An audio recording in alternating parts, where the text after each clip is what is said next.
Narito ang ibang mga balitang tinutukan ng 24 Oras Weekend. May ban ngayon ang Department of Agriculture sa mga baka at beef mula United Kingdom. Dahil yan sa mga kaso roon ng mad cow disease. Ayon sa kagawaran na itala sa Scotland noong Mayo ang classical strain ng C-type ng mad cow disease. Kung makakapasok kasi sa bansa ang naturang sakit, posible itong makaapekto sa livestock industry at food safety. Maaari rin itong magdulot ng sakit sa mga tao. Ipinagbawal ng DA ang importation ng buhay na baka, karne at iba pang byproducts.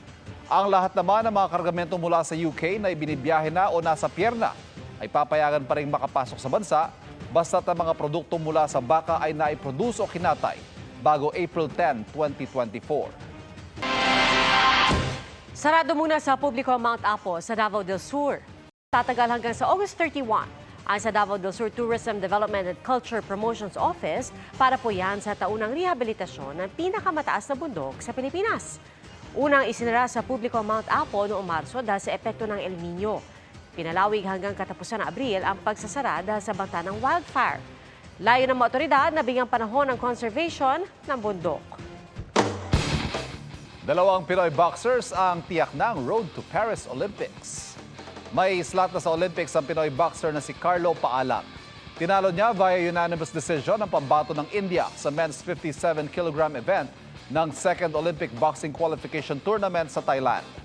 May slot na rin sa Olympics ang Pinoy boxer na si Hergy Bakyadan matapos manalo rin sa Thailand. Tinalo niya via unanimous decision ang pambato ng Venezuela. Makasama ni Paalam at Bakyadan sa Road to Paris sa mga kapwa Pinoy pugilist. Sa ni Yumir Marshal, Nesty Petesio at Ira Villegas. Ulat panahon po tayo mga kapuso. Patuloy na nakakaapekto ang easterlies o mainit na hangin mula sa karagatang Pasipiko. Batay sa 4 p.m. weather bulletin ng Pag-asa, apektado ng easterlies ang silangang bahagi ng Southern Luzon, Visayas at Mindanao. Sa Batanes at Babuyan Islands, asahan ng maulap na panahong may kalat-kalat na pag-ulan, pagkidlat at pagkulog dahil sa frontal system. Sa rainfall forecast ng Metro Weather, posibleng ulanin ng Batanes at Babuyan Islands, ilang bahagi ng Central Luzon, Mimaropa at Bicol Region bukas. May chance ring ulanin ang Metro Manila sa hapon.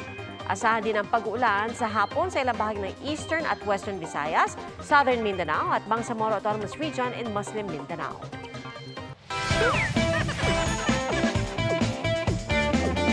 Umabot hanggang South Korea ang tradisyon nating mga Pinoy na Santa Cruzan. Suot ang makukulay na gown nagsagala mga nagagandahang kalahok, paikot sa labas ng simbahan sa Pochon. Maraming Koreano ang bumilib sa makukulay na gown ng mga Pinay na nagsagala. May photoshoot din. May Santa Cruzan din sa Butchon. Pagkatapos ng sagala ay nagkaroon ng misa. Masaya at makulay ang pagtatapos ng isang buwang pagdiriwang ng Padaraw Festival sa Sorsogon. Bilang pasasalamat sa mga biyayang galing sa karagatan, nagkaroon ng street dance competition sa bayan ng Bulan. Tampok dyan ang mga nagagandahan at magagarbong costume na sinabayan pa ng mga malilikhaing sayaw. At pagsapit ng gabi, dinumog din ang Maritime Parade of Lighted Boats. Tampok doon ang mga bangkang hitik sa pailaw at iba't ibang disenyo. Hindi pa tapos ang pagpapakilig ng Team Barda. Sa big screen na magpapa-inlove ang tambalang Barbie Fortesa at David Licauco. Watch this. I would date anyone but you. I'd date anyone but her. Barda fans, get ready! Nirelease na ang initial trailer ng much-awaited film ni Barbie Fortesa at David Licauco, Not That Kind of Love. Gaganap si Barbie bilang si Mila na isang love coach na tutulungang maghanap ng pagmamahal ang Mr. Perfect na si Adam na karakter ni David. At mukhang they'll keep it professional dahil sa trailer pa lang sure na sila. Sure na sina Mila at Adam na hindi sila mai-inlove sa isa't isa.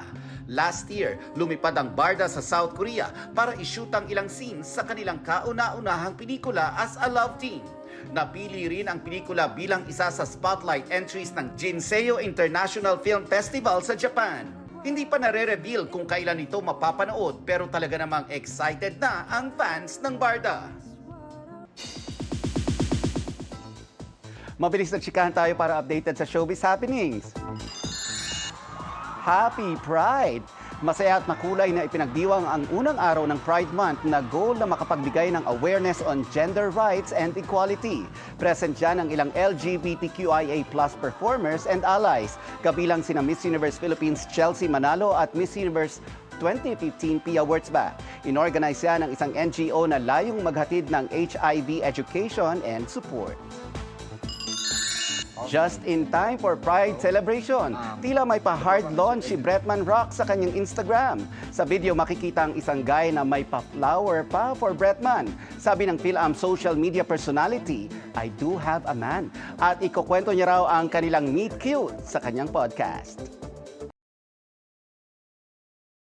Mga kapuso, patuloy na tumutok sa mga balita. Mag-subscribe sa GMA Integrated News sa YouTube. Sa mga kapuso abroad, samahan niyo kami sa GMA Pinoy TV at www.gmanews.tv.